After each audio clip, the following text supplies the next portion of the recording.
Monsieur Verchères. Je n'interviendrai pas sur les amendements comme ça. Madame la Présidente, Monsieur le Ministre, cet article est probablement l'un des plus importants de votre projet de loi.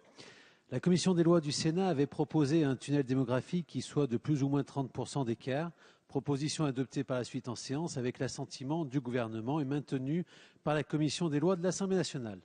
Certes, cette marge démographique, à plus ou moins 30%, participera sans nul doute à préserver un peu mieux, mais seulement un peu, la diversité de nos territoires ruraux. C'est un moindre mal, mais cette marge ne sauvera pas néanmoins de la mort politique nos territoires ruraux. Tant qu'à faire, pour éviter ce décès, acceptons un seuil d'au moins 50%.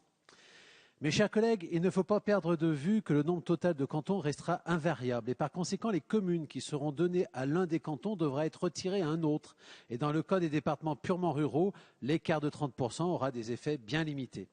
Ce seuil des 30% n'est donc pas un effort significatif de la majorité et du gouvernement, mais un simple habillage pour cacher davantage les vraies raisons de ce projet de loi et de cet article. En effet, sous couvert d'une stricte égalité entre le nombre d'élus femmes et hommes dans les départements, vous proposez un mode de scrutin sans équivalent au monde, dont l'objectif inavoué est de pratiquer un bon tripatouillage électoral d'une ampleur inégalée jusqu'à maintenant. Tripatouillage électoral, car pour maintenir un changé l'effectif actuel des conseils généraux, vous divisez par 2 le nombre actuel de cantons, ce qui aura pour conséquence un redécoupage systématique de la carte cantonale et donnera, sous un habillage plutôt vendeur de la parité, une latitude très grande au Parti socialiste pour favoriser les siens, pour favoriser tout simplement ses amis politiques. Nous ne sommes pas dupes de l'ambition politicienne de Haute-Tex, qui est un véritable hold-up électoral. Monsieur Marlex.